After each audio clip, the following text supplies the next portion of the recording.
Welcome to Online Design with me, your host, Jeff Floyd. I'm designer-in-chief here at Celebrating Home. And in our summer bonus catalog, on page 3, there is this wonderful whitewashed flower pot door wreath.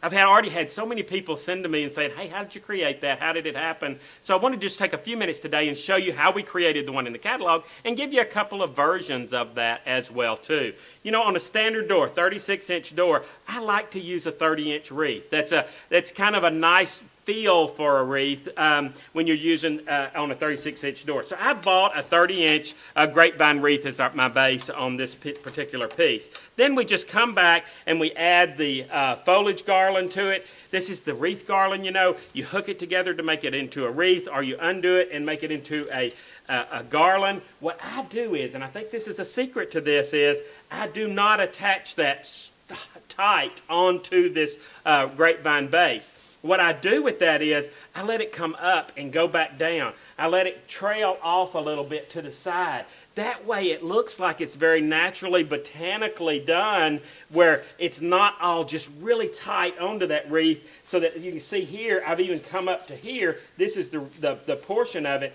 That's what makes this really come to life before you put your whitewashed flower pots on. Then the next thing you do is, and you, of course you do that with a cable tie, right? Cable ties, 101 cable ties on Facebook. We made it. Yay, yay. That's wonderful. This is another use for that. We've attached that whole wreath garland on with cable ties. Then we're going to come back and we're just going to randomly place 3-inch and 4-inch flower pots onto the wreath as well, too. You know, I like to use, when I can find them, the little the orchid pots, and they're the ones that have the little holes in the side of them, and it makes it really easy then to attach it when we get back to putting a cable tie on that and attaching it to the piece. But I had a lot of people say, you know, whitewashing those flower pots make me a little nervous. I've never tried that. I've never done it before. You know, it is as simple as this. I use a styrofoam plate because then I know it's not going to bleed or go through on whatever I'm using, and I always put plastic down underneath that, because whatever surface I'm using, I don't want to have a possible problem. So you just get white acrylic paint. You can get it anywhere.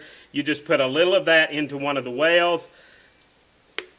We take that, we add a lot of water, because we want this watered down. We want it to be watered down white paint. I'm going to use a cable tie, how about that, to stir that with. And you see now the consistency of that. It truly is very much a liquid water base. Now, then we just take our sponge, any household sponge will do, and we just take that, we kind of get as much of that white paint out of it as we possibly can, and then we just start to add it to there. And I like to then just kind of come around, making sure that I'm covering the whole thing. I kind of feather it out on the edges so that it's just kind of evenly done, but you can do it. There is no wrong way to do this. As you can see how fast that goes. I've already gone around the pot now, so that I've done the outside. I always just kind of go back around and kind of make sure that I've hit most of the spot. And I've done the outside of the pot, and I love that it's done. But what I like to do when I'm using it in wreaths and things like that, when I'm whitewashing for those purposes, then I'll come back and I'll do the rim, and I'll do the inside of the pot as well too, so that when you are using these onto a wreath or whatever, for instance in this case, I don't see that orange of the flower pot, that newness of the flower pot. It all looks very uniform, but very randomly placed. So then we're going to attach each one of these with cable ties, either through the orchid holes, as we talked about, or through the bottom hole and around the top if they don't have those. Simple, simple, simple. I use 8 or 11-inch cable ties to do that. And then we're just going to take our fresh as a daisy white daisy swag. What I love about these Celebrating Home swags are that they pop apart. So now I've got 2 pieces that I can use. I'm going to take those, again, very randomly taking these and just placing them around. And again, I'm not going to do it now for the sake of time, but I would come back and then secure that with a cable tie, just taking that piece. And you see, I'm just bending it out. I always take these swags, and I take the greenery and I take them all the way to the bottom, because then you have this wonderful base at the bottom, color at the top, so that you have a lot of depth on the piece. We're just going to take that piece, again, very randomly placing it into the wreath itself. Can't do it wrong, cannot do it wrong. Don't stress over that. We're going to use 2 of those. Again, pop that apart. pull that out a little bit, fluff it up a little bit, move that greenery to the base again, adding that to the wreath. As we go around, we can stick that in. You can hot glue it in if you want to, but it's just easier, I think, using those great cable ties into there. You can see how that then, I'll pick that up and show you. You just can see then how that looks like it has now completed the circle of those great white daisies added into this. And what a beautiful piece then. That is ready to hang on the door. That's the way it looks into the catalog. That's the piece that is in the catalog. It is ready to do just like this. But I want to show you a couple of really fun versions that I think we can do for summer that I think will be some that you want to do as well too.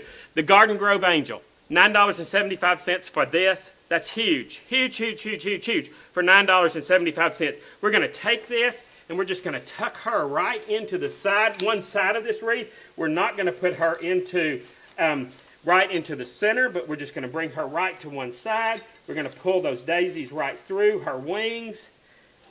And voila, you're done. How great of a look is that then? Again, using cable ties to attach this wire. How simple is that? It's ready to be done. You use a cable tie, you attach that to your wreath form, and you're done.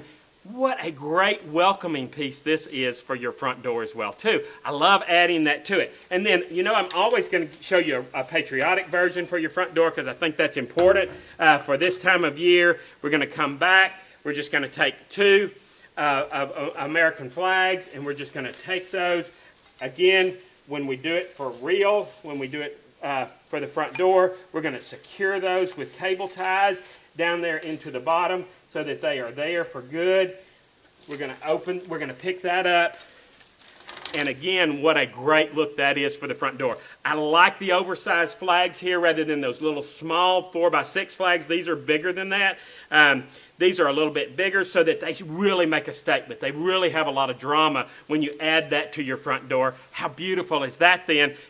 Put the angel on, take her off, add the flags, whatever you'd like to do for 4th of July. It's a great addition to it as well too. And then finally, the very final version that I think is a fun one to do is just to take a little bit more floral, adding a little yellow to it, taking that, and these are those great Daisy Fresh nosegays. Again, very botanically correct. We're going to just take those and we're just going to put those into randomly around. Again, you know me and I love random, right? Because not too much on doing things exactly the same twice. So I love the random placement of these. So we're going to add 6 of those. That's 2 sets of these to the piece as well too. And then, so you've added a little bit of yellow. And then, you know, I cannot do anything without adding a little bit of ribbon. I think it's fun. We're not going to bow it up on this at all. We're just going to take this then and we're going to just tuck that in. We're going to come back and we're going to secure it with cable ties again. How fun is that? Just bringing that all the way around the design. Very randomly done. Again, if it turns, that's great. Your ribbon looks great if it has a little turn in it. It just looks a little bit more random that way. It looks a little bit more, and you see I've heard that word a lot today, but I think it just looks a little bit more less arranged, which is what we like to do in summer. We're going to cut off of that now. We're going to take that where it looks like it's completed the circle. And then what a great piece that is, taking and adding a little bit of yellow to it. So that now you've got the white, but now you've added that yellow to it with the white of the pots, those whitewash pots. It's an awesome look to me. It is one of those pieces that I believe is a wonderful base because you can buy these pieces and then the angel, you're eligible for that for $9.75. Whatever it is that you do, what a great way that is. What a wonderful welcoming piece to hang on your door from now all the way into autumn.